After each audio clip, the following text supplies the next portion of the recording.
Hello everybody, welcome back. Now we are going to start Hibernate. So before studying Hibernate, we need to know some concepts. And in order to make the data produced by a Java application permanent by a Java programmer, we have the following options or approaches. What is the first approach? That is approach one is a Java programmer can make use of IO streams to store the data in a flat file, and we can read the data from the flat file whenever it is required. So when used in that is Java programmer will make use of IO streams to store the data in a flat file, and we can read the data from the flat file whenever it is required. And approach one is the use of a file. We are making use of a file to read the data. And approach two is while developing in real-time applications, the data in Java applications will be in the form of objects. So in order to store objects or read objects using the backend as a file, we have serialization and deserialization mechanism. In serialization, we store a Java object into a flat file, and deserialization will read an object from a file. So what are the drawbacks of files? Files are complex to work with them because file does not have any query language support. And second drawback is files are not secure. And third drawback is files does not support relationship between data and JDBC in a Java relationship between data and JDBC in a Java standard edition. And approach three is because of the drawbacks of file management system, we entered into database management system.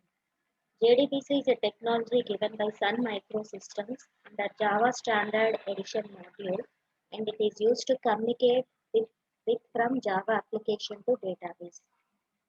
So JDBC transfers data to and fro in the form of text. JDBC is a technology introduced after ODBC. Now, what are the drawbacks of JDBC? JDBC uses SQL commands directly. So, JDBC persistency logic is database dependent. In JDBC, a programmer must explicitly close the connection. Otherwise, at a later point of time, there is a chance of getting out of connections error. And JDBC does not support inheritance and OOPS principles like inheritance and polymorphism.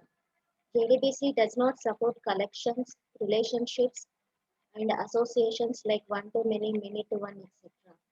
And JDBC API is a database independent JDBC logic, whereas JDBC logic is a database dependent. And JDBC process is very slow, very less, or very slow. And JDBC technology is a JSC module, and in JDBC, all the exceptions belong to checked exceptions. So it is forcing the programmer to write the try and catch blocks, or the programmer should write the throws exceptions. It means increase in the burden of the programmer. So after JDBC application development is completed, if the structure at the database side is modified, then the entire JDBC application needs to be modified.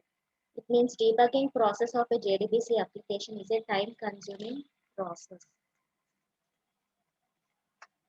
So approach 4 is the entity beans. Using of entity beans, that is in order to overcome the problem of JDBC technology, Sun Microsystems given other persistent technology at the Java EE module called as entity beans. Now entity beans are server-side components and provides persistence operations for the Java application. Entity beans are going to transfer object format of data between Java application and the database. And what are the drawbacks of entity beans? Entity beans are called heavyweight components because an entity bean has large set of life cycle, and entity beans is only working with server side. So we must install a server in the system to work with entity beans.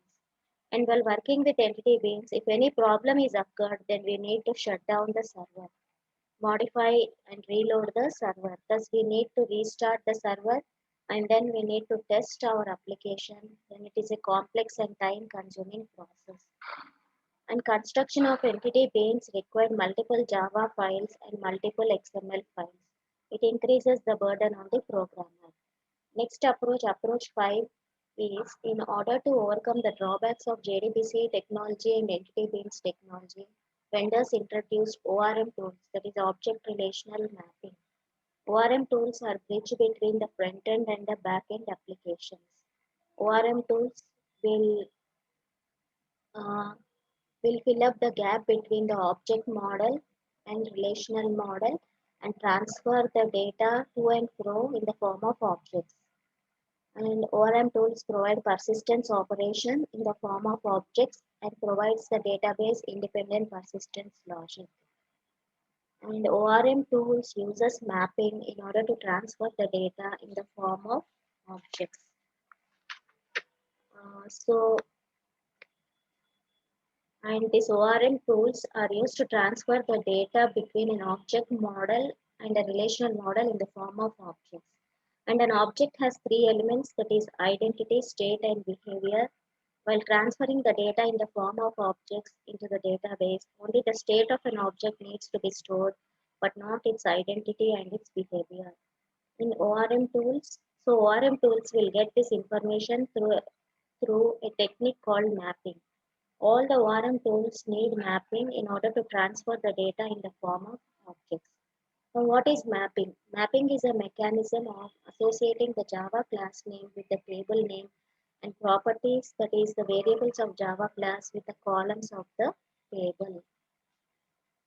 And for ORM tools, mapping can be provided in two ways, that is XML by constructing a mapping XML document, and second method is annotations, that is by constructing mapping in the form of annotations. Now, what is Hibernate? Hibernate is an open source and lightweight ORM tool used to transfer the data between Java application and the database in the form of objects. Hibernate is also called as a framework, and we call ORM tools as ORM framework also. Hibernate is an open source tool or framework because of the following. Hibernate software is freely available into the internet. Hibernate can be added new features to by anybody. And the source code of the predefined classes or interfaces, that is Hibernate API, is visible to the public. And Hibernate is a lightweight framework which makes Pojo classes to transfer the data in the form of objects. And Hibernate is a non-invasive or non-intrusive framework. Non-invasive framework means the framework does not force a programmer to extend or implement the classes from any predefined class or an interface given by the framework. We have two types of frameworks, invasive framework and non-invasive framework. Struts framework is an invasive framework. It means the programmer forces to extend the class from predefined class given by the struts framework.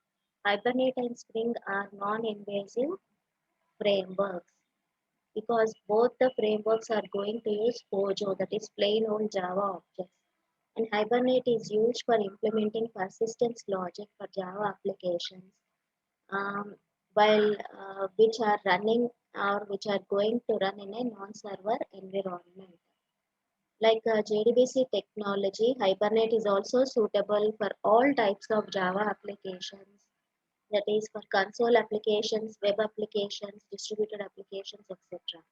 And Hibernate is a Java-based middleware between a Java application and the database and transfers to and fro the data in the form of objects. Hibernate is used as DAO, that is data access object, in real-time applications. And Hibernate is an abstraction layer on the top of the existing JDBC technology. It means Hibernate internally uses JDBC API for providing the persistency operation in the form of objects. And what are the features of Hibernate or the advantages of Hibernate?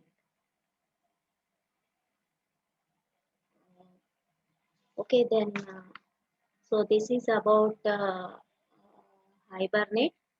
So, Hibernate, this is about the Hibernate introduction. Okay, I'll continue in the next class. Hope you understood. Okay, thank you.